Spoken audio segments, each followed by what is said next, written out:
황급히 침대에 눕힙니다. 침대 옆 컴퓨터를 작동시키자 컴퓨터가 알아서 소녀의 병을 진단하고는 곧바로 치료하기 시작합니다. 인공지능 기술의 발전으로 이런 의사가 등장할 수 있다는 영화 속 상상이 조금씩 현실이 되고 있습니다. 인공지능 의료 로봇 왓슨은 지난해 처음 국내에 도입된 뒤 환자 200여 명을 진료하는 데 참여했습니다. 의료진과 함께 환자의 상태를 분석하고 치료 방법을 제시하는 겁니다. 왓슨은 1,500만 페이지에 달하는 전문 의학 정보를 학습했습니다. 환자의 성별이나 나이, 진료 기록 등을 바탕으로 상태를 파악한 뒤 방대한 자료를 이용해 단 몇 초 만에 맞춤형 치료법을 제안합니다. 참고 자료를 다 찾아볼 수가 있어요, 여기서.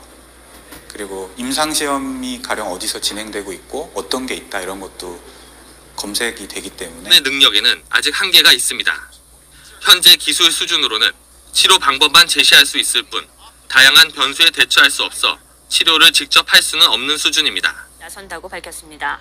파이낸셜 타임스는 IBM이 프로몬토리 파이낸셜을 인수하기로 합의했다면서 자사의 AI 시스템 왓슨의 능력을 이용한 왓슨 파이낸셜 서비스를 출범시킨다고 보도했습니다.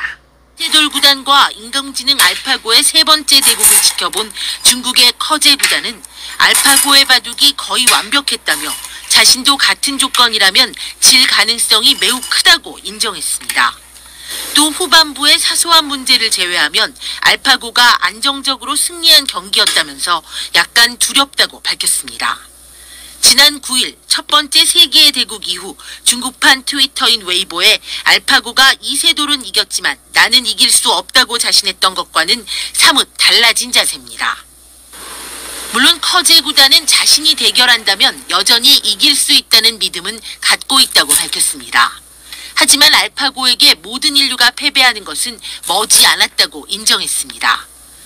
这个计算机总有一天会把我们职业棋手全部超越，然后其实也很担心那一天，因为当那一天来的时候，我都不知道该怎样去面对这个事情啊。 중국 누리꾼 10명 가운데 8명도 커제 구단이 알파고를 상대로 승리를 장담하기는 어려울 것으로 보고 있습니다. 안녕하십니까, 라온입니다. 인공지능은 양심이 없다 3부입니다. 2016년은 인공지능의 대중화의 시작의 해라고 해도 과언이 아닐 정도로 여러 분야에서 마치 약속이라도 한 듯이 인공지능의 활약이 대중에게 확실히 각인된 한 해라고 기억되고 있습니다.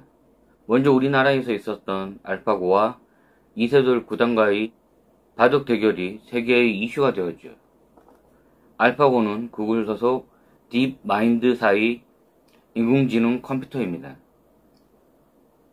우리나라를 대표하는 세계적 바둑 기사 이세돌과의 바둑 대국에서 5전 4승 1패로 알파고가 승리합니다. 다음 해인 1997년 5월 세계 바둑 랭킹 1위 중국의 커제 구단은 자신이 압승을 장담하였지만 알파고와의 상국에서 3전 3패의 완벽한 패배를 기록하며 커제 구단은 그 충격으로 자신의 머리를 감싸고 우는 상황에까지 처하게 됩니다. 이 일련의 사건들은 인공지능이 우리 생각보다 얼마나 인간보다 월등하며 우수할 수 있는지 다시 한번 깨닫게 해주는 계기가 되었죠. 또 2016년은 의료계에서도 인공지능의 활약상이 일어난 시기이기도 합니다. 특히 암치료 분야의 IBM사의 왓슨이라는 인공지능 의사가 등장하였습니다. 특히 암치료 전문의로 특화되어 있었죠.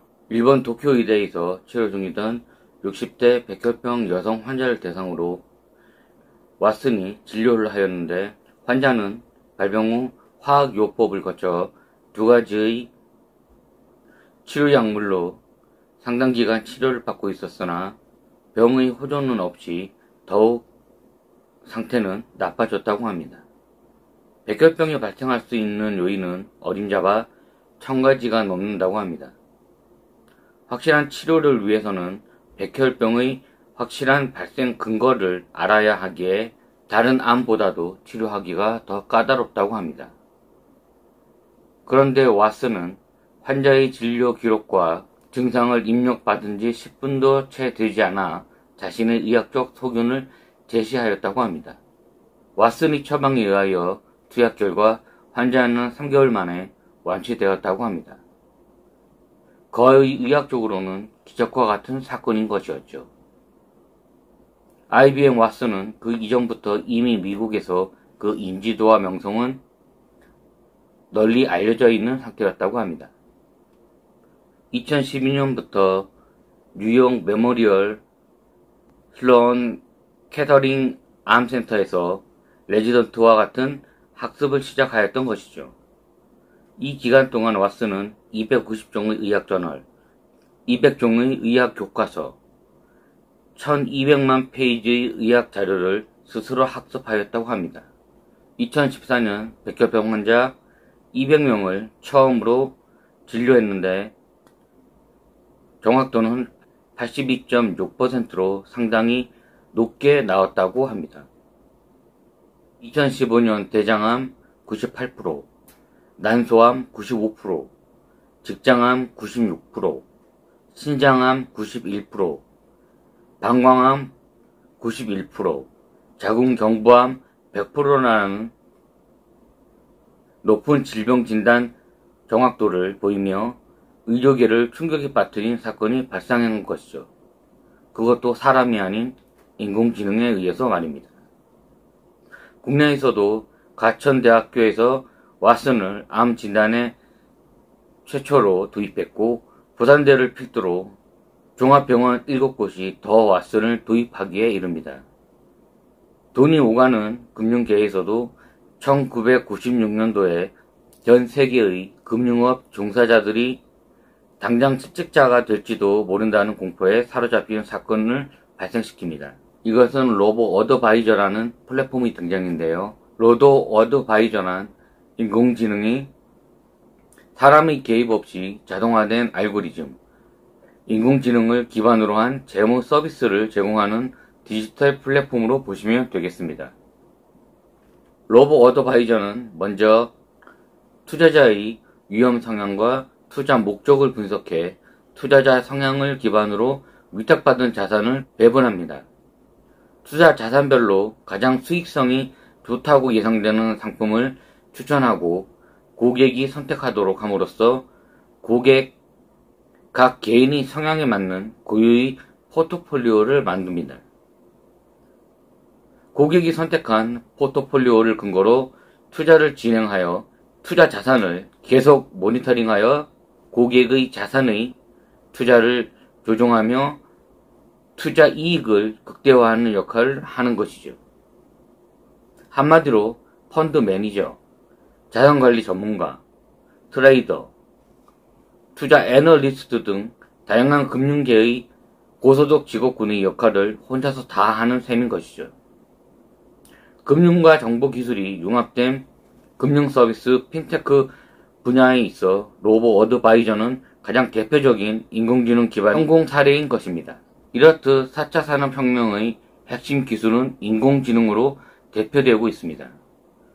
이 외에도 나노기술, 사물인터넷, 빅데이터, 로봇공학, 블록체인, 3D 프린팅, 신경기술 등 다양한 기술들도 주목받고 있는 것이 사실이고요. 이렇듯 우리에게 유용성과 편리성만을 인공지능이 제공하는가 라는 사실에 대해서는 고민해 보아야 한다고 저자는 환기시킵니다. 인공지능이란 궁극적으로 초지능을 정점으로 인간의 개입 없이도 자발적인 발전 본능을 가지고 있다는 점이 우리가 주목해야 할 부분이죠. 이는 인공지능 스스로가 인간이 만들었음에도 스스로 인간을 위협하는 대상으로 인식하며 인간을 공격하거나 위험에 빠뜨리는 일이 아무런 제재 없이 스스로 정당하다는 인식으로 실제로 현실에서 벌어질 수 있다는 것을 이야기하는 것입니다. 스티븐 호킹이 인공지능은 인류의 마지막 기술일 것이다 라는 말과 같은 맥락이죠. 그렇다고 지금 인공지능을 부분적으로 수용을 포기하든지 아니면 전적으로 수용을 포기할 수 없는 빼박의 상황이라는 것이 더 모순적인 현실입니다. 앞에 언급한 초지능이란 2014년 닉 보스트럼 교수가 자신의 저서에서 거의 모든 영역에서 인간의 지능을 훨씬 능가하는 인공지능이라고 정의한 바 있는데 그 개념으로 쓰였음을 밝힙니다. 저자는 현재 인공지능은 학계에서 정해야 하는 가장 낮은 1단계인 좁은 인공지능이라고 합니다. 최고의 단계 3단계의 초지능은 아직 출현하기에는 상당한 시간이 걸릴 것이라는 것이 전문가들의 일반적 의견이라고 합니다. 2단계는 범용 인공지능이라 칭하는데 그 단계까지 발전도 상당한 시간이 필요하다고 주장하는 이들도 상당하다는 것이 인공지능 학계의 예상이라고 저자는 이야기합니다. 그렇다면 마지막으로 우리에게 인공지능에 대하여 신뢰할 수 있는가? 라는 문제가 결국 주어집니다. 저자는 인류는 이미 이와 유사한 경우를 겪어보았다고 이야기합니다. 새로운 기술이 나타났을 때 기술이 사회를 변화시키고 혁신을 초래할수록 윤리적 대안이 궁극적 해결책이었다는 것이죠.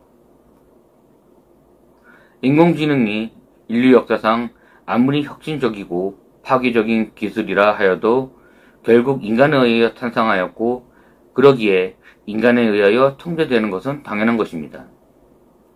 하지만 인공지능은 스스로 판단하고 진화하며 인간을 적으로 여길 수 있기에 이에 대한 윤리의 중요성은 앞으로도 인공지능 연구와 발전에 있어 확고한 기준이 필요하다는 것이죠. 인공지능 도입 시 발생 가능한 문제점을 계속하여 찾아내기를 먼저 시작해야 한다고 저자는 강력히 주장합니다. 다양한 상황과 시각에서 인공지능 활용 가이드라인을 만들어야 한다는 것이죠.